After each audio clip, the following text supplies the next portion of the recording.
Thanks for listening to Baxie's Musical Podcast. If you like what you hear today, be sure to like it, share it, follow the show, give it a big fat review. Also, be sure to find the show on Instagram, Facebook, and TikTok for regular updates on upcoming guests. Today, we're brought to you by Metro Chrysler, Dodge, Jeep, and Ram at Chicopee. Check out their state-of-the-art dealership next to BJ's and Big Y on Memorial Drive, or check out MetroJeep.com and make it Metro. Then drive home in your new Metro Chrysler, Dodge, Jeep, Ram today. It's Baxie's Musical Podcast. Resistance is useless.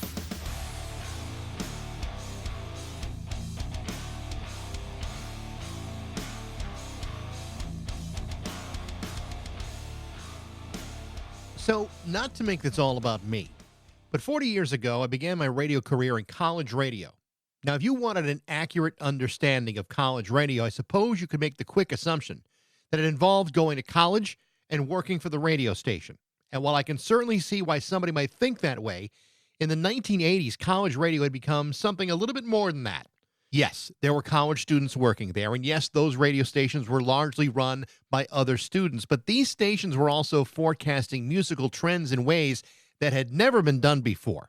Whether you called it alternative, college rock, underground music, independent music, or whatever, the mid to late 80s started to set the table for what would happen in the 1990s, which in many ways was the last real decade before the collapse of the entire music industry. A collapse that was brought on by changing technology, the emergence of streaming, and a changing marketplace that no longer placed the same value on physical media. But I don't want to get ahead of myself. On Tuesday, September 24th, 1991, Nirvana released Nevermind, their colossal breakthrough second album, their major label debut. It was an album that would go on to sell more than 300 copies per week, a record that exceeded platinum 13 times in the U.S.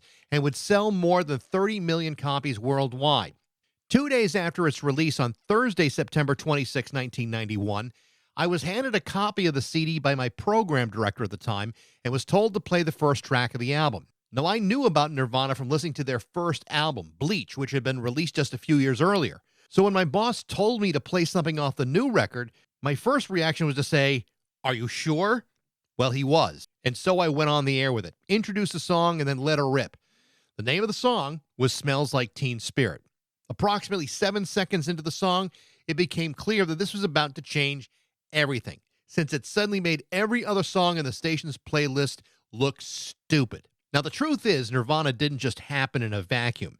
This was a moment in musical history that had been brewing for some time, brewing on things like college radio and on MTV's 120 Minutes, back when MTV actually played video and dedicated 2 hours a week to all the stuff that we were playing on college radio stations all across the country. The point is that a lot of things took place prior to September 24th, 1991, to let that moment and everything that would follow happen. Music journalist Greg Prato has just released a fantastic new book entitled Alternative for the Masses, the 90s Alt-Rock Revolution. It's an incredibly detailed oral history of exactly what happened, how it got there, and what happened after it was all over. In it, Greg has compiled dozens and dozens of interviews that explain the story, many of which were conducted with a lot of people who have been on this very podcast. Greg is the author of more than 40 books and oral histories that have brilliantly looked at music from every possible angle and perspective, and the new book is no different. Greg Prato is my guest today, and we're going to talk about all of that stuff on Baxie's Musical Podcast.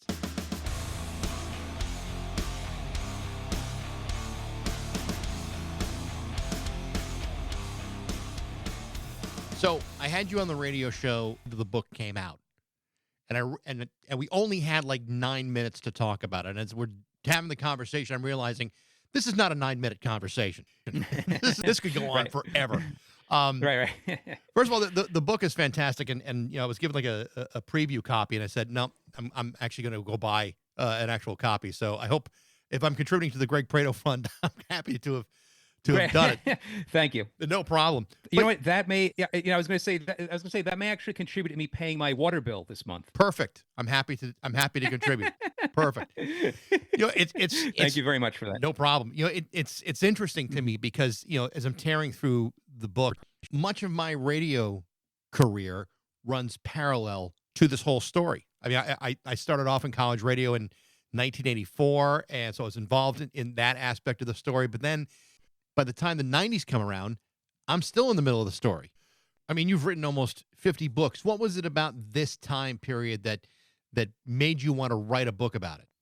Well, the reason why I did this book is, I've been saying this, but I can't stress this enough. I love Nirvana, really admire Kurt Cobain, but the one gripe I have is totally not their fault. It's just the fault of when people are doing documentaries or TV shows or specials or books about 90s or even really about like Nirvana, they make it seem like alternative rock.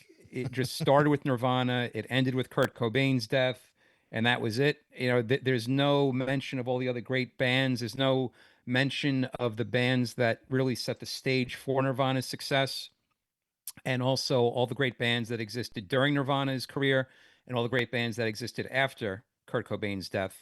And I can say from personal experience, there were numerous bands that I love and also loved as much as Nirvana, that I still listen to this day. And so that's really like, so with this book, I really just wanted to I wanted to shine a spotlight on some of the other bands, some very well-known bands, some bands that may have been forgotten over the years.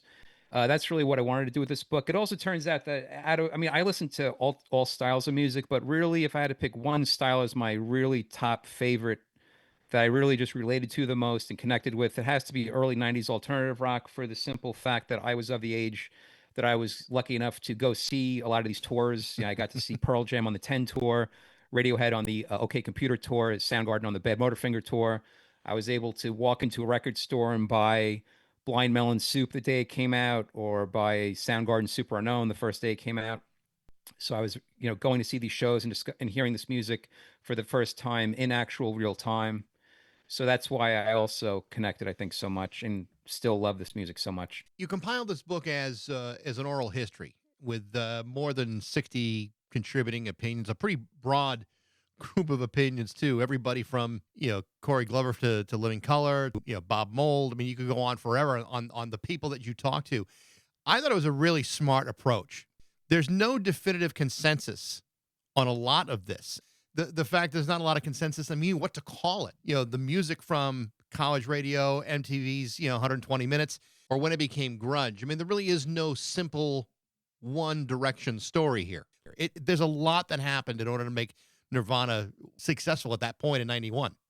Right. No, I mean, like, you can go back to really early 90s alternative rock has to go back to the 80s. I mean, well, of course, it go back to as far back as you want to go back to the 60s if you want to talk about the Stooges, the Velvet Underground, all those great bands. But really, for me, it's the mid to late 80s. And for me, if I think back to the late 80s, I would have been primarily listening to just heavy metal.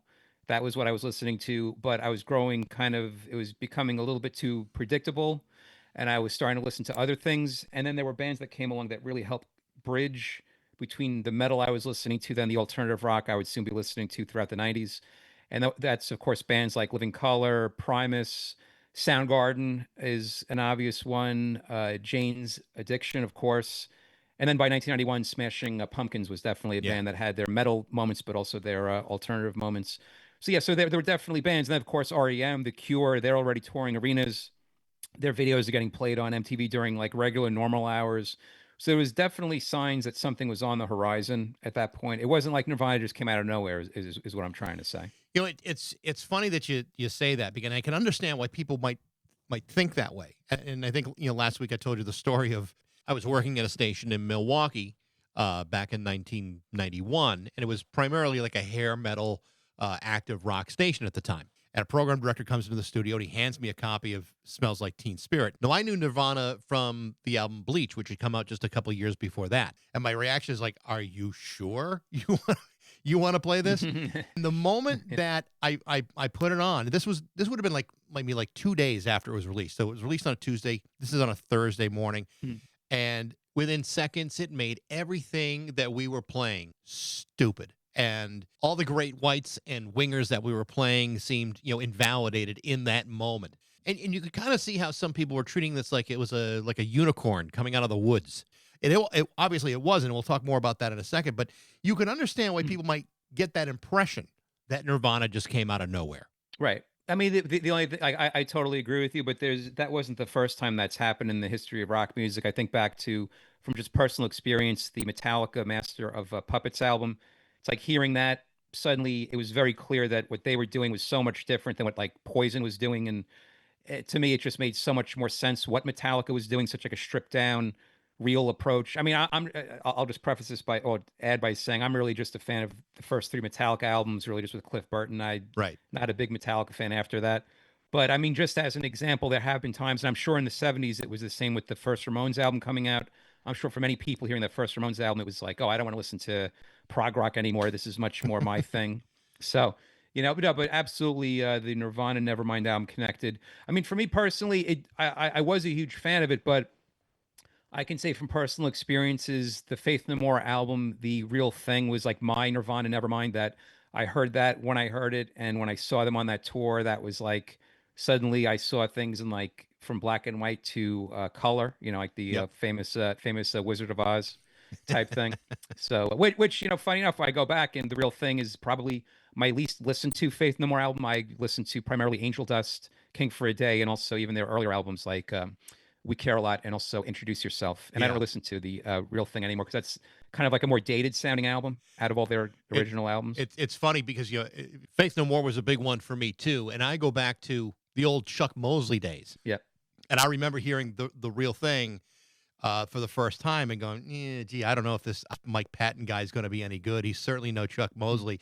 It wasn't until Right. it wasn't until the other albums you're talking about, Angel Dust, and even hearing the Mr. Bungle stuff that came out later, it's like, oh no, this guy's like a generational voice, vocal talent. And like you, I find myself listening to the Real Thing, less and less over the years too. I mean, King for a Day, I think it's just maybe their most unappreciated album. But I agree. Yeah, the albums I listen to most from them are Introduce Yourself, Angel Dust, and also King for a Day. Yeah. My top three. Clearly a lot of the stuff, as you say, did not happen in a vacuum, and a lot of things needed to happen. And and in the book, I mean, it really does cite a lot of things that were considered to be college radio. You also talked a lot with Matt Pinfield about the importance of MTV 120 Minutes. Without those two things going on, it's hard to imagine a lot of that music would have connected later on. Like those things needed to happen to kind of get like record companies even thinking about a commercial viability of this music, because for largely ignored it until they could no longer do so, and then all of a sudden now you have Nirvana. But I mean, those really were simultaneously working at the same time. It really opened the doors for a lot of people. Yeah, no, you can't stress enough. Without 120 Minutes and really just MTV in general, the 90s alternative rock would not have had I don't think it would have had the same impact, especially with the Smells Like Teen Spirit video. That was a huge part of that song's success was the video and how it looked different to all the other like hair metal type videos that were around at the time. So yeah, MTV, because again with the 120 Minutes program, for people that aren't familiar with it, that was shown every Sunday night at midnight, and they would show nothing but alternative videos, and that's where people like me went to go to discover some of these bands, similar to how people go now on YouTube and Spotify and things like that to discover new music. That was really the place to be. And then, of course, as the 90s go on, part of hosting 120 Minutes and also doing a lot of interviews. Also, Kennedy was a big part. She hosted her own show called Alternative Nation. So those shows, Alternative Nation, also 120 Minutes, are the big things, and absolutely were mega important to 90s alternative rock. There's a whole big part of the book where you talk about independent labels and the major labels, and there really was this whole feeding frenzy where the major labels were starting to add these prestige signings to their rosters. The Husker Du's, the Jane's Addictions, with Warner Brothers, and Sonic Youth signs with Geffen. Even the Replacement signed with Sire, and it wasn't necessarily because there was a high expectation for commercial success, but there was the sense that they expected something to break at some point. The fact that it happened to Nirvana was just the luck of the draw. This could have happened to any one of those bands. And in fact, in the book, you talk about the importance of Jane's Addiction. I think there's a band right there where you can't overstate the importance of who they were and what they would become and their possibility of being that next big thing. No, I agree. Without Jane's Addiction, again, I don't know if Nirvana has the success that they have. And of course, the success of Lollapalooza in the summer of 1991. Those things that really helped pave the way for the success of Nirvana. And so we talk about in the book is, with Jane's Addiction, if they stayed together, would they have been really what Nirvana accomplished or not? It's hard to say because Nirvana, I think, was maybe a little more straight ahead as far as like how they looked. Jane's Addiction was definitely more arty, more daring, more like, off the wall. I'm not sure how that would have I don't know if it would have translated as widespread as Nirvana did. I mean, Nirvana's songs specifically on that Nevermind album are also a little more straight ahead than some of the stuff on like Ritual, that like the songs that are like super long and things like that, more psychedelic. But yeah, it's one of those great what ifs. We really don't know. The documentary that I think was last year about Lollapalooza was really interesting. First of all, Mhm. a friend of mine from college was the guy that was booking the secondary stage in its second year. It's a fascinating story about how a lot of people didn't think this was going to fly at all, especially with the bands that they were choosing to book. But it became this monstrosity where even the six grunge bands were almost too successful for Lollapalooza. Like there was this chasm of philosophy about whether Pearl Jam should be on Lollapalooza. Well, many people said, well, of course they should be in this thing, but it did kind of become something that it didn't really want to be. But it still introduced the entire country to a whole bunch of bands that they would never have seen or heard. Yeah, I agree. I mean, it's just like anything, as it goes on, it tends to lose its, sparkle a little bit. I mean, also think about Lollapalooza mirrors Ozfest and also other ones that the first few years are super successful. I'm talking about festivals that are actually traveling around, that they're super successful the first few lineup, eventually just peters out. Whereas Ozfest just totally went away. Lollapalooza now goes on, but just at one central location, which is Chicago. Yeah. So, yeah, and you think about all the other traveling festivals that briefly came about in the 90's, like the Horde Festival, Lilith Fair, and there's many others I can't think of right now. But yeah, definitely Lollapalooza led to your Ozfests and your Horde tours, etc. There's a really interesting part of the book that I really kind of surprised me because I really didn't think about it this way, but it's absolutely true. The punk bands of the 70s, the bands of the 80s, it was kind of like a rejection of everything that came before that. But the bands of the 90s were kind of embracing a totally different philosophy. They were embracing a lot of that old stuff, Black Sabbath, Led Zeppelin. They were drawing inspiration from bands like that. Right. Well, that's what I love so much about producers like Steve Albini, Butch Vig, Andy Wallace also, is that their 90's productions really were reflective of the 70's. Not that it was like a cheesy trying to make it sound psychedelic for the for the sake of making it sound psychedelic or something like that. It was more like looking back to the 70's productions with albums like Physical Graffiti of from Led Zeppelin, or the Dirty Deeds album from, of course, the great AC/DC, or Sex Pistols, like bands where the album sounded like a live band playing together in a room and you're setting up the mics and just letting them play. In the 80's, it got further and further from that, where you get these big productions. I mean, people tend to point to Def Leppard as the ultimate example, which, to their credit, it's not their fault. Like, they actually them and also Mutt Lange came up with that sound. It wasn't their fault that then every band ripped off that sound and every producer tried to, copy that sound. But I'm just saying, just as decades go on, you get different kind of sounds and sonics. But yeah, the early 90's was more a reflection of those 70's productions, which those are my favorite sounding records, a lot of the 70's records, Yeah. personally. Yeah. You did one of the last interviews with Steve Albini before he passed away. I mean, he's a real pivotal figure in a lot of this stuff. And like you say, part of the magic of a Steve Albini production is you were really getting a sense of what the band actually sounded like.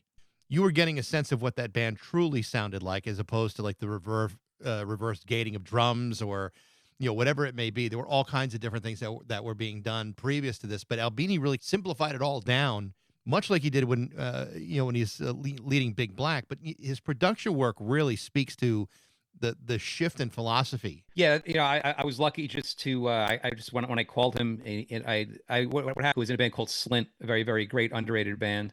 And at the end of the interview, I know that Steve Albini had worked with him in the past. So I said, "Oh, would you be able to put me in contact with Steve?" And he says, "Well, all you have to do is just call him at his studio, and he'll just pick up if he's there." So the next day, I called him. He picked up. I explained who I was, the book I was working on. He said, "Well, I'm free right now if you want to do it right now."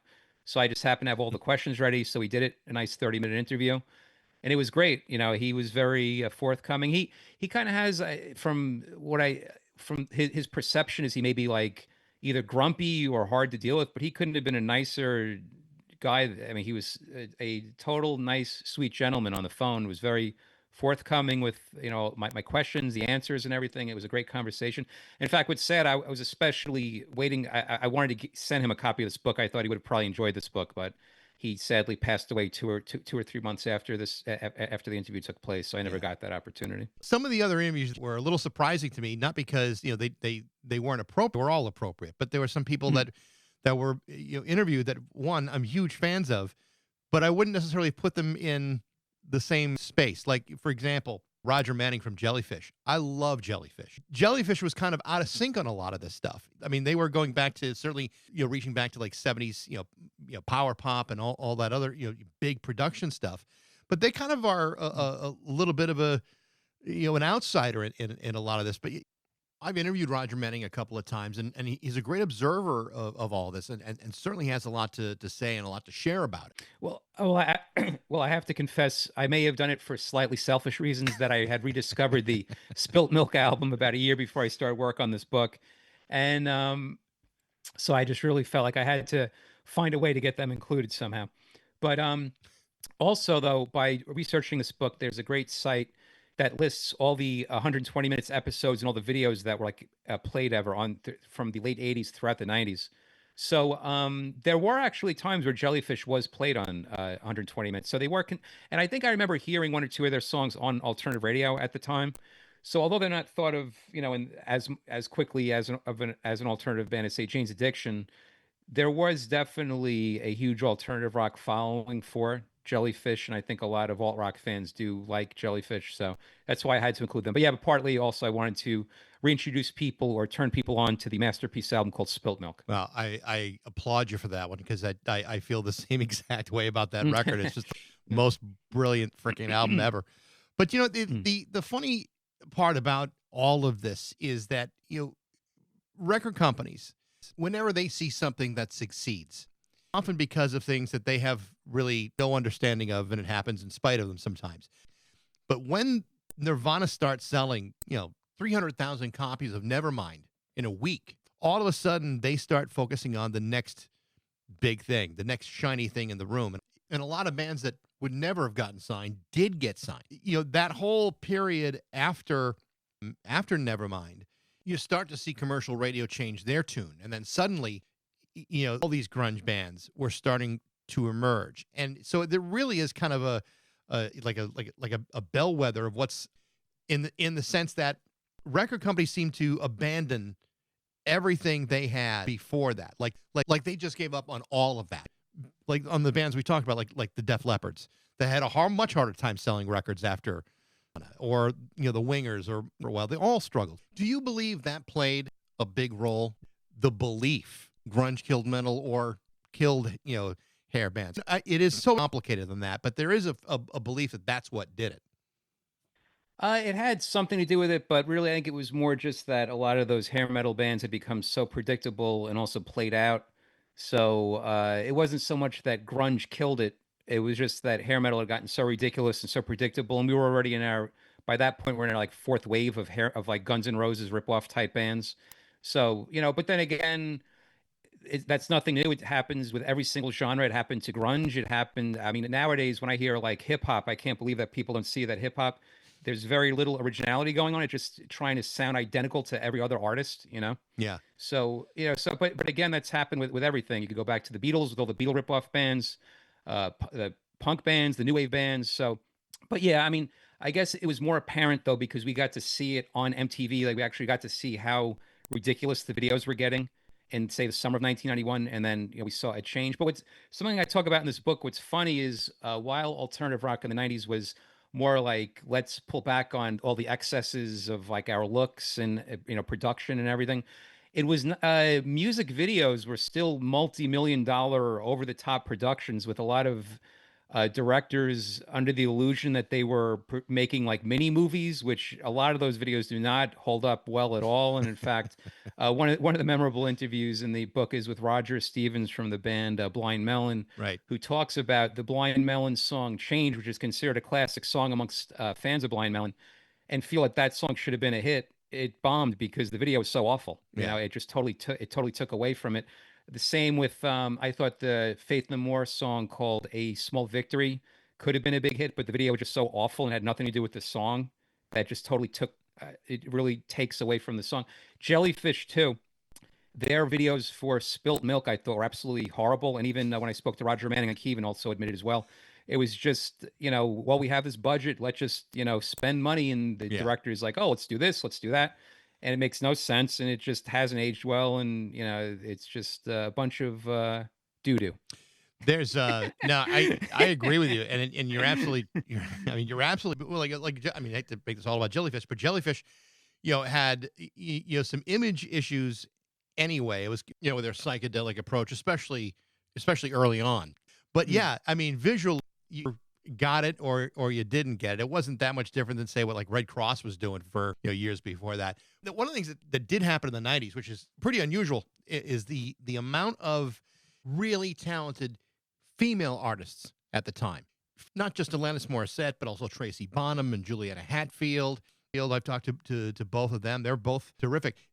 Interestingly enough, some of their best music came after that crest started to fall. And then, radio stations didn't play it and record companies didn't want to support it. And it's like, man, there's a lot of great music that was just simply ignored during the 90s, especially amongst female performers. Yeah, I mean, I do definitely see that. Yeah, that was a very interesting story. I think it was Poe who was telling the story about how she had a album like after her big hit, and she went to radio to try to get it played, and it wasn't getting played anywhere. And she was friends with the program director, and she was like, what the hell's going on here? And they said, oh, between me and you, I've been instructed we can't play any more female artists, so. Right. Which is very hard to believe that that wasn't that long ago that that took place. This would have been like the late 90s, early 21st century. So it's pretty crazy that something like that could happen so recent to how we are right now in history. But yeah, that was music, is that it was definitely more all-inclusive than, for instance, you think, back to, I hate to keep using heavy metal as an example, but the late 80s heavy metal, it was predominantly white and also predominantly men. With early 90s alternative, you have a lot of women involved. You have a lot of people that are from other races and things like that that are all, experimenting with music. There's all different styles of music coming in, not as predictable. So that was really what was so unique about it, I think. Just want to say, I just have to get a little sip of water here. That's quite all right. But yeah, yeah, but that was really what made it so unique. And yeah, I mean, it was great that some of my favorite music from the 90s is, female based. Another great thing about doing this book is like I talked about Jellyfish. I got to rediscover bands. Lush. I forgot how much I loved the 1994 album called Split. Yep. Yeah, and they're a great band that was fronted by a female. Mickey is her name, and she's still out there playing. Still sounds great. So yeah, it was great. And then of course I love the My Bloody Valentine album called it's called Loveless. That's one of my favorite albums of the whole 90s alternative rock movement. So yeah, it was great to see different sexes involved, different nationalities. It was great. Absolutely a great time for rock music. Another part of the book, which is really I never really thought about it, but it's absolutely true. Today's production is so technical, so stylized, it's so homogenous. You don't need to be a great singer to be. You don't even need to be able to sing at all in order to put out a hit.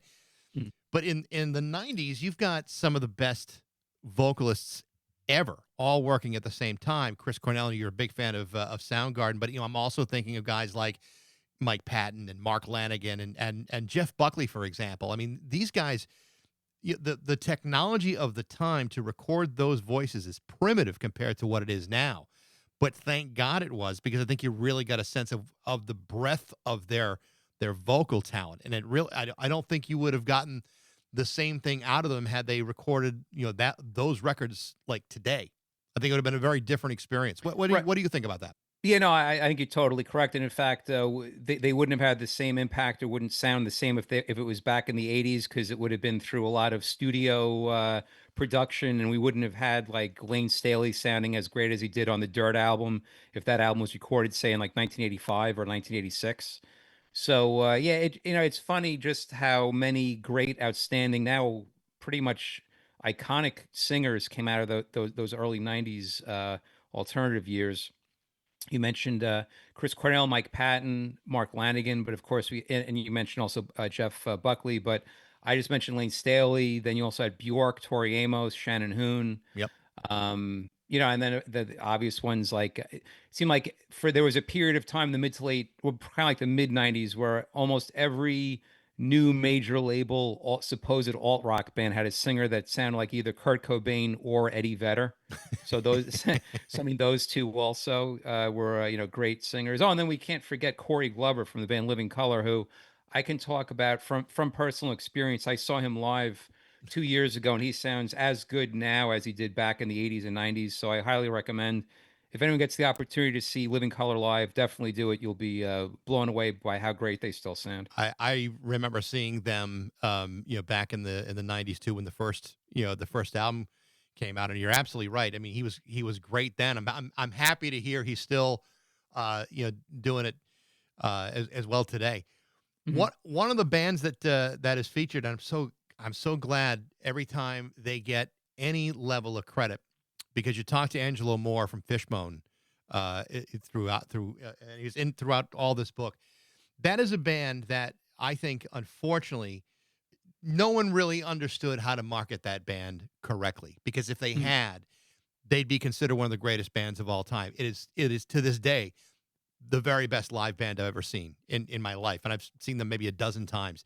And Mhm. every time it was like, every time they just mop the floor with the place, and I'm so pleased when Fishbone gets at least a shred of recognition, because it's a band that completely deserves it. Right. Yep, I agree. I sadly the first time I saw them, it seems like from the classic footage I see of them on, say, YouTube and things, up to maybe in the middle of the tour in support of the Reality of My Surroundings album, they were unquestionably one of the best live bands out there. Just totally zany and off the wall and just over the top energy, with Angelo Moore diving off balconies and things like that. But like when I started to see them, it's towards the end of that tour cycle, and I think they were maybe having problems already with their guitarist, Kendall who Jones, yeah. yes, exactly, Kendall Jones. And then I think the Reality of My Surroundings album really set them up for breakthrough success, and they just didn't deliver with their next album because of what was going on behind the scenes. It wasn't as a cohesive album. It wasn't as special as Truth and Soul, and also Reality of My Surroundings, which is the Give a Monkey a Brain album, is what I'm talking about, which came out in 1993. That was more an obvious thing. They were trying to go for like more of like a grunge sound with like the song Swim and stuff like that. Yeah. And I saw them a couple of times on that tour. I saw them at Lollapalooza, and they were great at Lollapalooza. But then I saw them once or twice after that, and it wasn't as good. And then like I'm ashamed to say I haven't really seen them since then. I don't think, to the best of my knowledge. But yeah, they were another what if type band with Fishbone. If they stayed the course, if Kendall, didn't have the problems he had, and if he stayed in the band, maybe they, could have gone on to become like a big, huge album, because they certainly had the talent. They certainly Oh, had, a great look, a great sound. Again, one of those bands that any genre you could think of was fair play. They were going to do, and they were going to do a great job. But yeah, really for me, my favorite Fishbone is from their self-titled EP up to and including Reality of My Surroundings, I personally. totally agree, and I've told Mhm. this story before. I once saw them open up.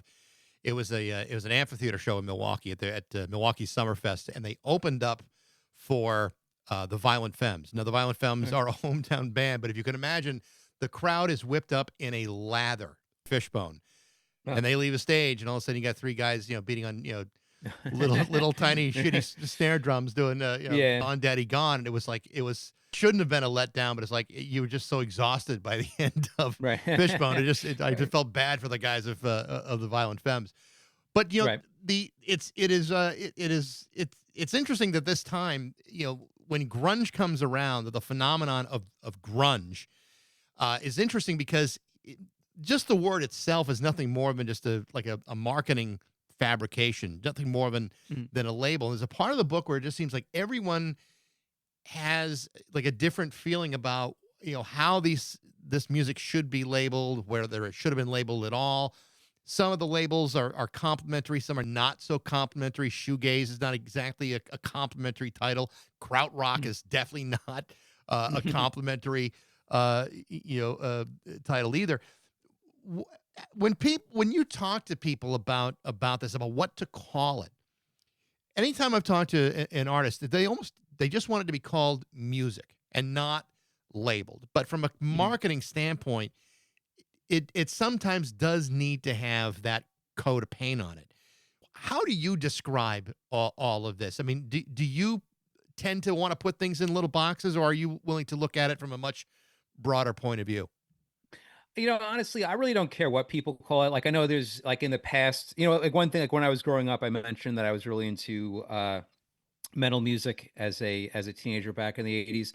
And one thing that always got my goat are when bands that were clearly heavy metal or that were, touring with other heavy metal bands or whatever, and they were asked, "Oh, are you a heavy metal band?" They'd be like, "Oh, no, no, no, we're not. We're not."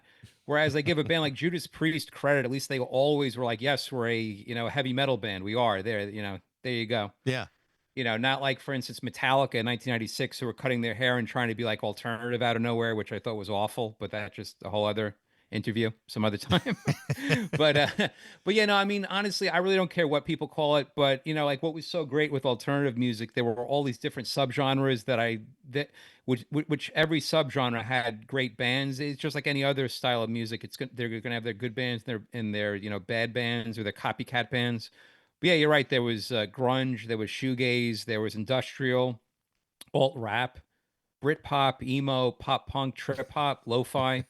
There are all these different subgenres, but yeah, I mean, it's really just all about. I guess subgenres and stuff can be traced back to the day of the huge, big record stores where they had to have different like categories to put records. I guess is kind of how it went back to that, and it seems like nowadays more and more people just listen to a little bit of everything, which I think is probably the best thing to just listen to everything because then you get more original music Yeah. that way. The 90s were really like that last big decade for Mhm. music. I mean, by the end of the 90s, MTV's no longer playing music videos. By the end of the 90s, all of a sudden we're kind of we've changed physical media into something that has far less value, and now we're streaming all of our music for virtually for free.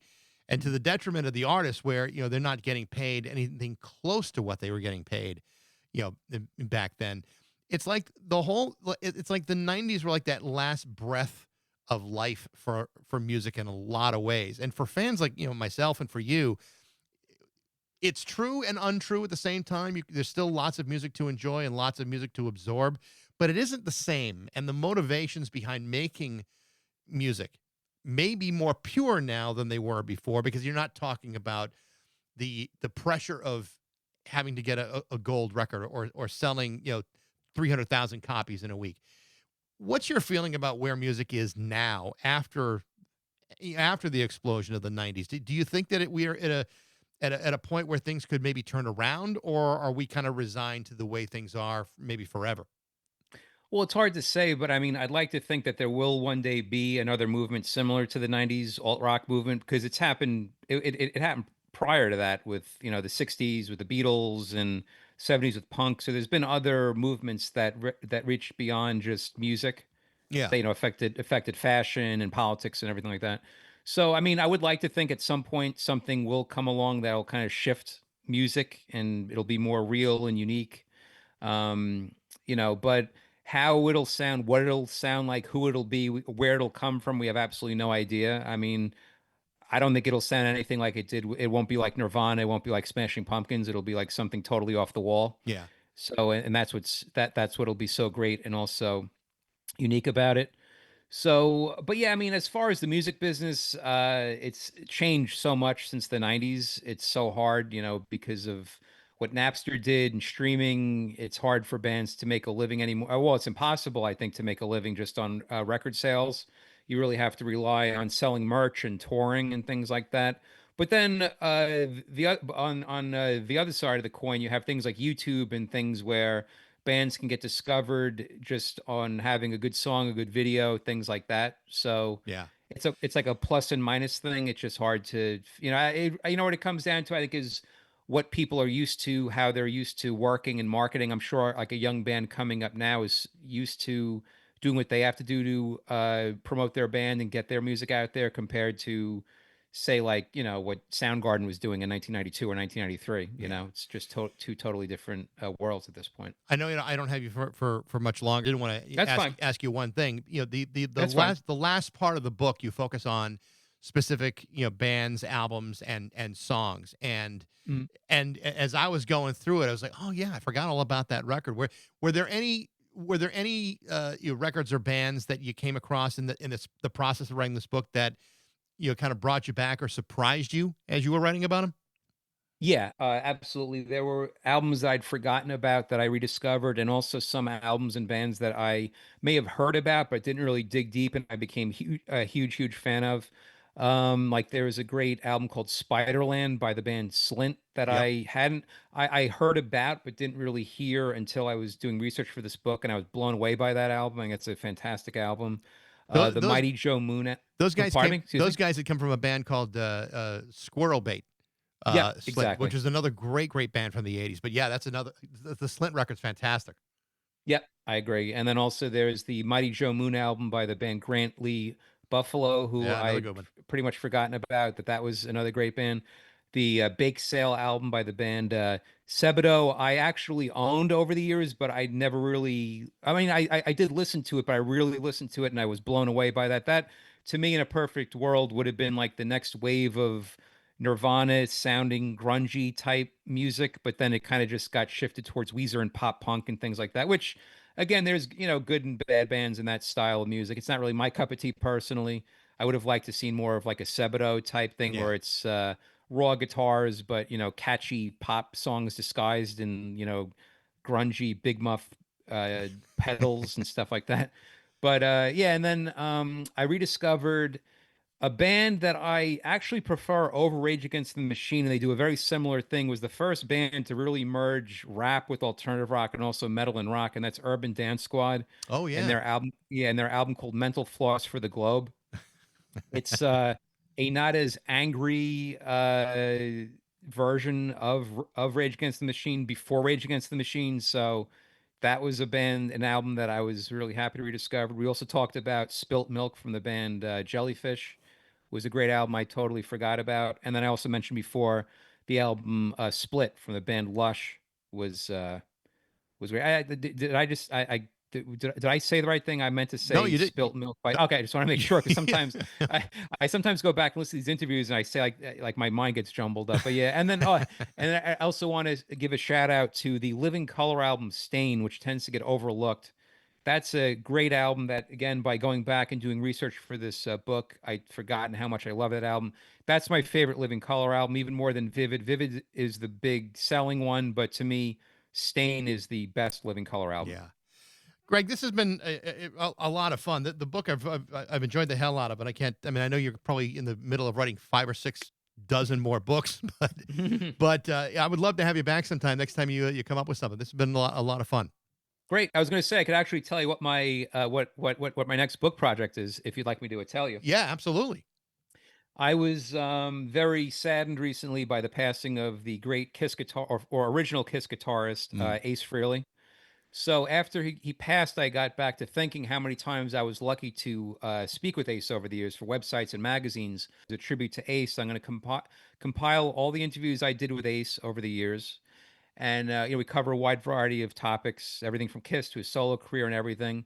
And I also, over the past week or two, did a lot of original interviews, brand new interviews with some really big rock names, talking about how Ace was a big influence on them, and maybe if they were just like friends with him, or and just to share cool memories. I interviewed Kim Thayil from Soundgarden. Mm. I interviewed Eddie Trunk. I interviewed Alex Lifeson from the band Rush was willing to do a quick email Q&A. So I'm going to put that in there Oh too as wow. well. Him sharing some memories of, Ace and touring with Rush. Excuse me, when Rush toured with Kiss back in the 70s. Yeah, so that book is going to be called Talk to Me: Conversations with Ace Frehley, and that's coming out very, very shortly. That's awesome. That's great. Kiss, Great, thank Kiss, you. Kiss was my first live show. My parents took me in 1978 during the Love Gun tour. My parents actually, What's funny is, my yes, parents liked it more than I do. I have a very similar story. My father took me to see Kiss on the Dynasty tour in 1979. I was 7 years old, and the opening band was Judas Priest, which sadly I was too young to appreciate what a Oh, great tour. I mean, what a great lineup that was. that's I great. didn't know what it was I was looking at, but yeah, too bad I would. if I was just a few years older, I would have, I think, definitely appreciated it and had more memories about it. But it was just such like a like I was probably overstimulated about what I was seeing and hearing that night that I have very few. It's like I have some memories, but not as clear memories as some of the later shows I saw over the years. That's great. Greg, thank you so much. Like I said, I'd love to have you back sometime, and I appreciate the book so much. Great. Thanks for having me. I appreciate it. The name of Greg Prato's book is called Alternative for the Masses, the 90s alt-rock revolution. And be sure to check out some of his other books, too, because the dude sure has written a hell of a lot of them. Thanks for listening. I hope you enjoyed it. If you did, you can always reach me at bax@rock102.com. I'd love to hear what you think. Thanks to Metro Chrysler, Dodge, Jeep, and Ram at Chicopee for their support, but most of all, thanks to you for listening to Baxie's Musical Podcast.